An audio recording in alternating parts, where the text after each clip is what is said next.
శ్రీమాత్రే నమః. మన ఇంట్లో వాళ్ళే మన మాట వినాలి అంటే కాస్త ఏం చేస్తాం లేదు అన్ని కొట్టి పడేస్తూ ఉంటారు. కొంతమంది వింటారు, కొంతమంది వినకపోవచ్చు. మన సొంత పిల్లలే మన మాట వినని రోజుల్లో ఉన్నాం ఇప్పుడు. ఒకవేళ పిల్లలు విన్నా ఈ రోజు కుదిరేద్దాంలే, పోనీ ఈ 2 రోజులు మానేద్దాంలే, తర్వాత చేసుకుందాంలే అని వాళ్ళు కొన్ని అమెండ్మెంట్స్ కూడా చేసుకోవచ్చు. ఈ రోజుకి అసలు ఏ సంబంధము లేకపోయినా ఒక మనిషి చెప్పిన మాటకి ప్రేమని పంచుతూ స్వార్థం లేకుండా ఒక్క పైసాని కూడా తీసుకోకుండా కంటికి ఏదైనా వ్యాధులు వస్తే సాధ్యమైనంత వరకు వాటిని క్యూర్ చేయడం కోసం ప్రయత్నిస్తున్నారు. వాళ్ళే అరవిందో మహర్షి శిష్యులు. ఈ రోజుకి కూడా ఇప్పుడు అరవిందో మహర్షి లేరు, ఆయన శరీరం వదిలిపెట్టేశారు. శరీరం వదిలిపెట్టేసినప్పటికీ ప్రేమని పెంచండి, ప్రేమతో వ్యవహరించండి, వచ్చిన వాళ్ళకి ఉచితంగా సేవ చెయ్యండి అంటూ ఆయన చెప్పిన బోధనని పట్టుకుని ఈ రోజు వరకు అరవిందో ఐ కేర్కి ఎవరైనా వస్తే మీరు డబ్బులు ఇవ్వగలిగితే డబ్బు తీసుకుంటారు. ఒకవేళ డబ్బులు ఇవ్వలేకపోయినా సరే ఆధార్ కార్డుని తీసుకుని మన వివరాలన్నింటినీ నమోదు చేసుకుని ఉచితంగా అంటే ఏదో వచ్చేసారు కదా అని చెప్పి మనల్ని చులకం చేస్తూ మాట్లాడడం కాదు, చాలా ప్రేమని పంచుతూ ఉచితంగా వైద్య సహాయాన్ని అందించటం మాత్రమే కాకుండా అక్కడికి ఎవరైతే వైద్యం చేయించుకోవడానికి వస్తారో అక్కడికి భోజనం కూడా పెడుతూ ఉంటారనమాట ఆ హాస్పిటల్లో. ఇదివరకైతే ఈ అరవిందో మహర్షి స్థాపించిన హాస్పిటల్ పాండిచేరిలో ఉండేది, తర్వాత ఏమో మధురైలో స్థాపించారు. ఇప్పుడు అన్ని చోట్ల బ్రాంచెస్ వచ్చాయి. దాదాపుగా ఈ అన్ని బ్రాంచెస్ లో కూడా ఉచితంగానే ప్రేమపూర్వకంగా వైద్యం చేస్తారు. అలా ప్రేమగా చేస్తాను అంటేనే అందులో అపాయింట్ చేసుకుంటారని చెప్పి ఆ మధ్య నేను ఒక వీడియో కూడా చేశాను. ఆ వీడియో కనుక మీరు చూడాలి అని అనుకుంటే మన ఛానల్లో ఉంటుంది, ఒకసారి చూడండి. ఈ అరవిందో మహర్షి ప్రేమను పంచండి, అందరినీ ప్రేమగా చూడండి, ఇది ఒకటే కాదు, స్వాతంత్రం సాధించటంలో ఆయన పాత్ర చాలా అద్భుతంగా ఉంది. ఇటు దేశం కోసం ఆయన ఎంతైతే పోరాడారో భగవద్ ధ్యానంలో కూడా ఆయన అలాగే గడిపారు. ఆయన మాటకి ఎంత శక్తి ఉంటే ఈ రోజు ఆయన శరీరంతో లేకపోయినా ఆయన చెప్పిన బోధనల్ని, ఆయన చెప్పిన మాటల్ని పట్టుకుని ఉచితంగా సేవ చేస్తున్నారు అంటే శక్తి అంటే ఎలా ఉంటుంది అనేది చూడండి. ఆయన శిష్యురాలే శ్రీమాత. ఆవిడ కూడా గొప్ప ఆధ్యాత్మికవేత్త, తాత్వికవేత్త. అప్పట్లో ఆ పాండిచేరిలో ఆశ్రమం ఉండేది కదా, పాండిచేరి అంటే సముద్ర తీరంలో ఉంది కదా. సముద్రంలో నౌకలు ఏవైనా మునిగిపోతున్నా, వాళ్ళకి ఏదైనా ఇబ్బంది వచ్చినా శ్రీమాత శ్రీమాత అని వాళ్ళు పిలిచేవారట. పిలిస్తే ఆవిడ రక్షించేవారు. మీరు ఆ శ్రీమాత చరిత్ర, అరవిందో మహర్షి చరిత్ర చదివితే ఒక అద్భుత మూర్తిని చూస్తారంతే. అద్భుతమే. దేశం కోసం, ధర్మం కోసం, దైవం కోసం వాళ్ళు చేసిన సేవ అత్యద్భుతంగా ఉంటుంది. ఈ శ్రీమాత దేశం కోసం మాట్లాడిన మాటలు, దేశం కోసం ఆవిడ చేసిన సేవ మామూలుదేం కాదు. మన కంటికి వీళ్ళు ఆధ్యాత్మికవేత్తల్లా మాత్రమే కనిపిస్తారు, కానీ అంతర్గతంగా వీళ్ళు దేశం కోసం చేసే సేవ మామూలుది కాదు. వాళ్ళ తపస్సు అంతటిని ఈ భారతదేశం కోసమే అర్పిస్తారు. భారతదేశం కోసం ఏంటి, అందరూ చల్లగా ఉండాలని వాళ్ళు ఆశిస్తారు. ఇప్పుడు ఈ భారతదేశానికి పాకిస్తాన్కి యుద్ధం జరుగుతోంది కదా. ఈ యుద్ధం జరుగుతున్న ఈ సమయంలో ఈ శ్రీమాత అనే ఈవిడ ఒక జోస్యం చెప్పారు. 1971 యుద్ధం జరుగుతున్నప్పుడు, అప్పుడు పాకిస్తాన్ 2గా విడిపోయింది కదా, అప్పుడు చెప్పారు ఆవిడ ప్రవచనాల్లో పాకిస్తాన్ 5 ముక్కలైపోతుంది అని. నేను ఇప్పుడు ఆవిడ ఏదైతే చెప్పారో దానిని మీకు చదివి వినిపిస్తాను. సి సుబ్రహ్మణ్యం గారని చీఫ్ ఎడిటర్, అదే మాత్రం న్యూస్, ఆ న్యూస్ లో ఈ ఆర్టికల్ పడింది. ఒక మంచి విషయాన్ని ఒక 10 మందితో షేర్ చేసుకుంటే వచ్చే నష్టం ఏం లేదు. అందులోనూ శ్రీమాత అనే ఆవిడ అద్భుత మూర్తి. అరవిందో మహర్షి ఎంత గొప్పవారో, ఆయన శిష్యురాలుగా శ్రీమాత కూడా చాలా గొప్ప ఆధ్యాత్మికవేత్తగా పేరు ప్రఖ్యాతలని పొందారు.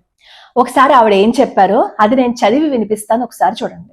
పాకిస్తాన్ ఆక్రమిత కాశ్మీర్లో ఉగ్రవాద మౌలిక సదుపాయాలను లక్ష్యంగా చేసుకుని భారతదేశం విజయవంతంగా నిర్వహించిన ఆపరేషన్ సింధూర్ తర్వాత 1971లో శ్రీమాత ది మదర్గా ప్రఖ్యాతి వహించిన అరవిందో మహర్షి శిష్యురాలు, ప్రముఖ తత్వవేత్త మిర్రా ఆల్ఫాన్సా, ఈవిడనే శ్రీమాత అంటారు, చెప్పిన జోస్యం తిరిగి వెలుగులోకి వచ్చింది. ఇది దక్షిణాసియా భవిష్యత్తు గురించి కొంత చర్చలకి దారితీసింది.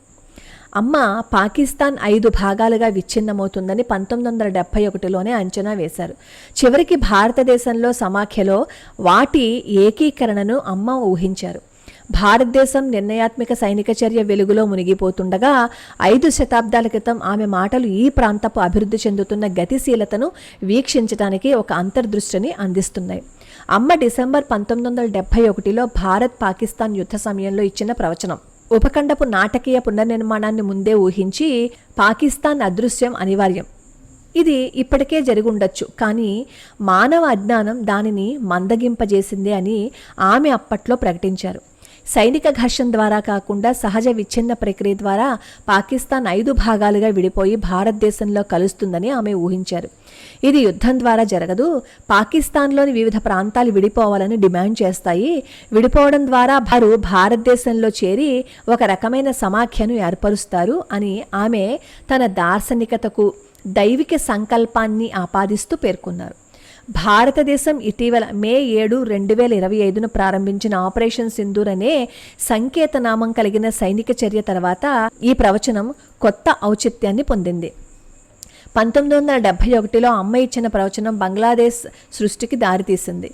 తూర్పు పాకిస్తాన్లోని బెంగాలీ జాతీయవాదుల మీద పాకిస్తాన్ చేసిన క్రూరమైన అణిచివేత ఆపరేషన్ సెర్చ్ లైట్తో ఈ వివాదం ప్రారంభమైంది. ఇది లక్షలాది మంది శరణార్థులను భారతదేశంలోకి తరిమికొట్టింది. ఇందిరాగాంధీ పాలనలో భారతదేశం జోక్యం చేసుకుంది.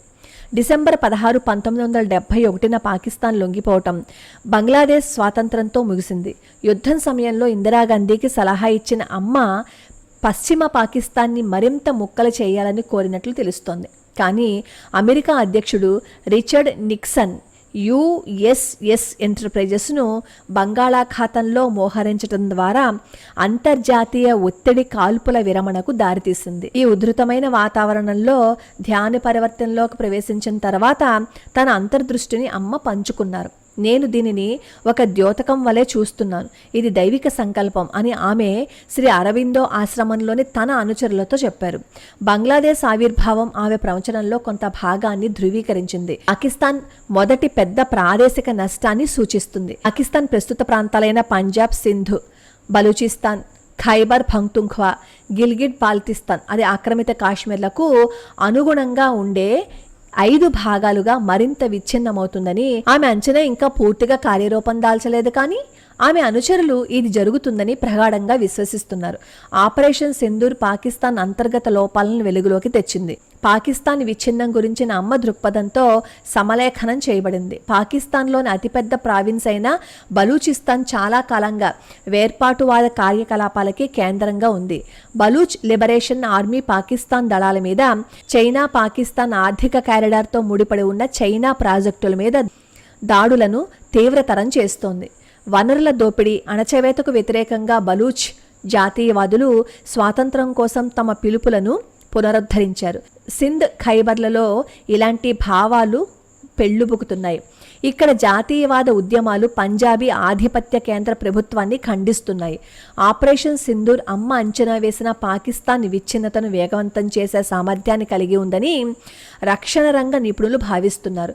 ఈ దాడులు పాకిస్తాన్ సైనిక ధైర్యాన్ని బలహీనపరుస్తాయి, దాని దుర్బలత్వాన్ని బహిర్గతం చేస్తాయి. ఇది వేర్పాటువాద ఉద్యమాలను ధైర్యం చేస్తుంది.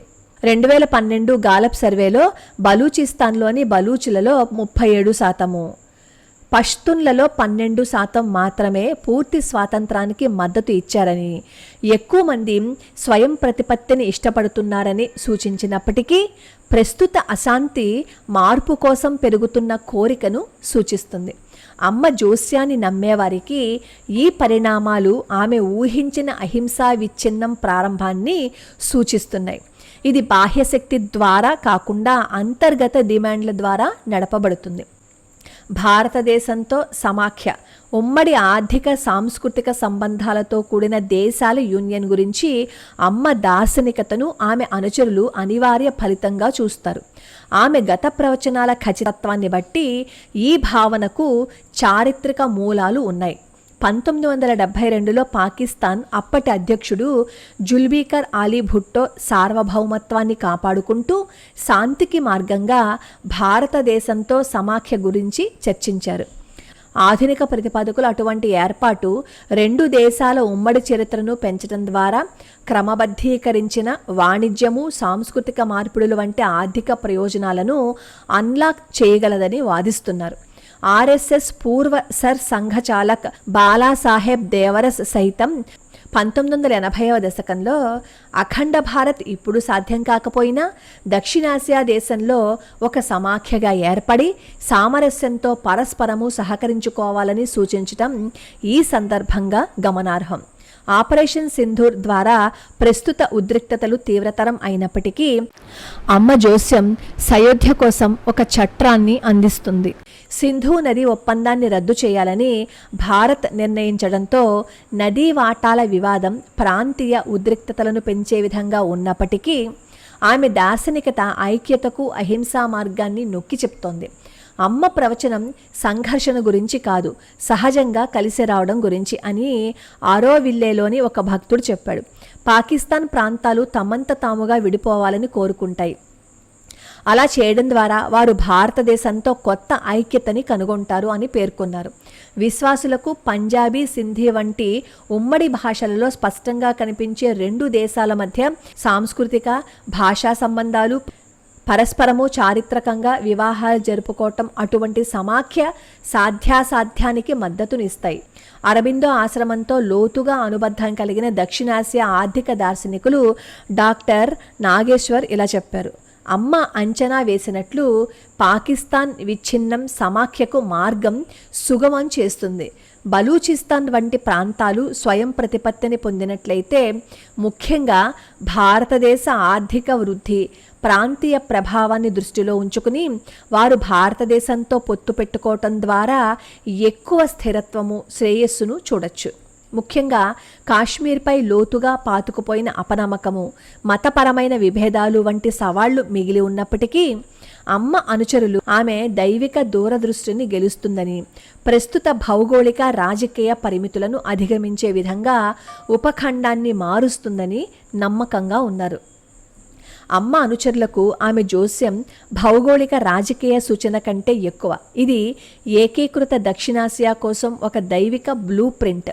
1878లో ప్యారిస్లో జన్మించిన ఆమె 1920లో పాండిచేరికి చేరుకుని శ్రీ అరబిందో ఆశ్రమానికి మూల స్తంభంగా మారారు. తరువాత 1968లో మానవ ఐక్యతకు చిహ్నంగా ఆరోవిల్లేని స్థాపించారు. 1971 యుద్ధంలో ఇందిరాగాంధీపై ఆమె ప్రభావం భారతదేశ రాజకీయ చరిత్రలో ఆధ్యాత్మిక నాయకులు పోషించిన లోతైన పాత్రను స్పష్టం చేస్తుంది. అమ్మ ఉపఖండం భవిష్యత్తును దైవిక స్పృహ లెన్స్ ద్వారా చూసింది అని అరబిందో ఆశ్రమంలోని ఒక భక్తుడు చెప్పాడు. ఆమె జోస్యం ఐక్యత కోసం పిలుపు, ప్రజలు సరిహద్దులను దాటి కలిసి వచ్చే భవిష్యత్తు అనే విశ్వాసం వ్యక్తం చేశారు. భారతదేశం ఆపరేషన్ సింధూర్కి ఉపక్రమించినప్పుడు అమ్మ మాటలు ఈ ప్రాంతపు సంఘర్షణ చరిత్రకు ఆశాజనకమైన ప్రతిరూపాన్ని అందిస్తాయి. ఈ ఆపరేషన్ ఉగ్రవాదంపై భారత్ చేస్తున్న పోరాటాన్ని బలోపేతం చేస్తున్నప్పటికీ ఆమె జోస్యం దక్షిణాసియా తన విభజనలను అధిగమించే భవిష్యత్తును సూచిస్తుంది. ఆమె ప్రవచనాత్మక ఖచ్చితత్వ ట్రాక్ రికార్డుతో విశ్వాసులు ఆమె దార్శనికతను ఒక నిశ్చయంగా చూస్తారు. భారతదేశము విచ్ఛిన్నమైన పాకిస్తాన్లను ఏకం చేయటం ద్వారా ఉపఖండంలో సామరస్యాన్ని పెంపొందించటం ఆమె దైవిక వాగ్దానాన్ని నెరవేర్చే భవిష్యత్తు సమాఖ్యగా రూపొందించగలదు. విన్నారు కదా, ఈ ఆర్టికల్లో కొన్ని పదాలు మనకి అర్థం కావటం లేదు. అంటే అక్కడ యాస్టీజ్ గా చెప్పే ఉద్దేశంతో నేను మీకు చదివి వినిపించాను.